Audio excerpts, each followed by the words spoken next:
చాలా మంది మనం ఇక్కడ ఉన్నటువంటి వాళ్ళం రైతు కుటుంబాల నుంచి వచ్చినటువంటి వాళ్ళం. నేను రైతు బిడ్డను. అట్లనే దాదాపు నాకు తెలిసి ఒక 90% మంది రైతు కుటుంబాల నుంచి వచ్చినటువంటి వాళ్ళే ఉంటారు. ఈరోజు ఊర్లలో కానీ పట్టణాల్లో కానీ నగరాల్లో కానీ గ్రాడ్యుయేట్గా రిజిస్టర్ అయినటువంటి వాళ్ళు చాలా మంది రైతు కుటుంబాల నుంచి వచ్చినటువంటి వాళ్ళు, రైతు బిడ్డలే వాళ్ళు కూడా. రైతుల గురించి ఆయన ఏం మాట్లాడిండు? అయ్యా అభ్యర్థి ఏం మాట్లాడిండు? రైతు బంధు అడిగితే చెప్పుతో కొడతా అన్నాడు. మరి రైతు ఆత్మ గౌరవంతో జీవించేటువంటి వ్యక్తి కడుపైనా మార్చుకుంటాడు, చావడానికైనా సిద్ధంగా ఉంటాడు. కానీ ఆత్మ గౌరవం మీద దెబ్బ కొడితే ఎట్టి పరిస్థితుల్లో ఊరుకోడు. కాబట్టి చెప్పుతో కొడతా అన్నటువంటి ఆ కాంగ్రెస్ పార్టీ ఎమ్మెల్సీ అభ్యర్థిని ఏం చేద్దాం?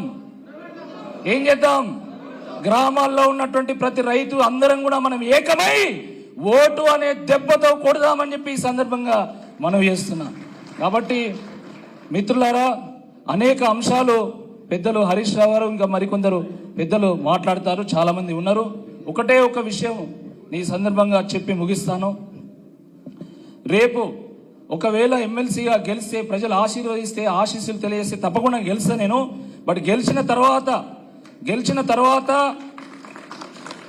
తర్వాత ఒక్క రూపాయి కూడా జీతం తీసుకోకుండా నాకు వచ్చేటువంటి గౌరవ వేతనం కానీ అలవెన్స్ కానీ మొత్తం కూడా నేను ఆ పేద నిరుద్యోగ యువత కోసము ఒక సంక్షేమ నిధిని ఏర్పాటు చేసి వాళ్ళ కోసం వెచ్చిస్తా.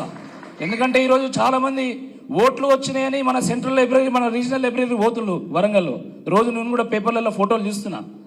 కానీ ఏ ఓట్లు ఉన్నా లేకపోయినా నిత్యం లైబ్రరీలోకి వెళ్ళి వాళ్ళ యొక్క కష్ట సుఖాలలో పాలు పంచుకునేటువంటి వ్యక్తిని నేను. ఆ రోజు లైబ్రరీలో కానీ అక్కడ వసతులు లేకపోతే వాళ్ళకి ఇబ్బందులు ఏర్పడుతున్నాయంటే అక్కడ ఫ్యాన్లు కానీ, చైర్లు కానీ, ప్యాడ్లు కానీ అనేకం ఏర్పాటు చేసినటువంటి వ్యక్తిని నేను. వాళ్ళకు ఉన్నటువంటి సమస్య నాకు తెలుసు. కనీసము లైబ్రరీలో చదువుకుంటున్నటువంటి వాళ్ళు సొంత గైడ్లు, పుస్తకాలు కూడా కొనుక్కోలేనటువంటి వాళ్ళు చాలా మంది ఉంటారు. కాబట్టి వాళ్ళ కోసం ఈ నిధులు ఖర్చు చేస్తా అని చెప్పి ఈ సందర్భంగా గుర్తు చేస్తున్నా. మిత్రులారా, ఈ వరంగల్లో వరదలు వచ్చినప్పుడు నేనున్నాను. ఈ వరంగల్లో కోవిడ్ వచ్చినప్పుడు నేనున్నాను. ఈ వరంగల్లో నిరుద్యోగులకు ఇబ్బంది అవుతున్నప్పుడు జాబ్ మేళా నిర్వహించి 692 మందికి ఒకటే రోజు ఆఫర్ లెటర్ ఇప్పించా నేను. నిరుద్యోగులకు సమస్య ఉన్నప్పుడు ఆన్లైన్ లెక్చర్స్తో కూడుకున్నటువంటి ఒక జాబ్ యాప్ను రూపొందించి వాళ్ళకి ఇస్తే ఈరోజు వేల మంది వినియోగించుకుంటున్నారు. శివరాత్రి సందర్భంగా మన ఓరుగల్లు ఒక ఆధ్యాత్మిక క్షేత్రం, శైవ క్షేత్రం, ఒక కళా రాజధాని, ఒక సాంస్కృతిక రాజధాని, 400 సంవత్సరాల పాటు కాకతీయులకు రాజధానిగా విరాజిల్లినటువంటి ప్రాంతం. కాబట్టి ఓరుగల్లు వైభవాన్ని ప్రపంచానికి చాటడానికి శివరాత్రి సందర్భంగా ప్రతి సంవత్సరం ఐగ్రవాచారి గ్రౌండ్స్ లో ఆధ్యాత్మిక సాంస్కృతిక సమ్మేళనాన్ని నిర్వహిస్తే 1,00,000 మంది పాల్గొంటున్నారు. 1,00,000 మంది. ఆ రకంగా అనేక కార్యక్రమాలు నేను చేయడం జరిగింది. వరంగల్లో నా సర్వీస్ ఉంది, వర్ధన్నపేట సర్వీస్ ఉంది. కాబట్టి ఓటు అడిగేటువంటి అర్హత, హక్కు నాకుంది. మరి ఆ కాంగ్రెస్ పార్టీ ఎమ్మెల్సీ అభ్యర్థికి ఉందా? అది అడగాల్సినటువంటి బాధ్యత మనందరి మీద ఉంది.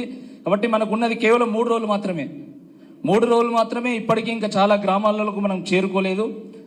సోషల్ మీడియాలో సమావేశాల్లో, సభల్లో మనది అద్భుతమైన ప్రచారం ఉంది. ఇంకా గ్రామాల్లో మనం చేరుకున్నట్టయితే, ఓటు అడిగినట్టయితే తప్పకుండా మనం పాజిటివ్గా మంచి రిజల్ట్ వస్తుందని చాలామంది చెప్తున్నారు. మీడియా వాళ్ళు చెప్తున్నారు, చాలామంది మరి చాలా మంది పెద్దవాళ్ళు కూడా చెప్తున్నారు.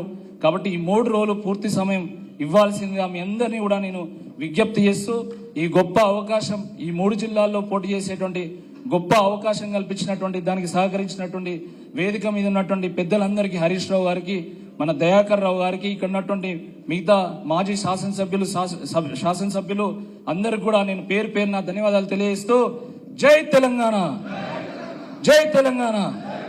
జై భారత్.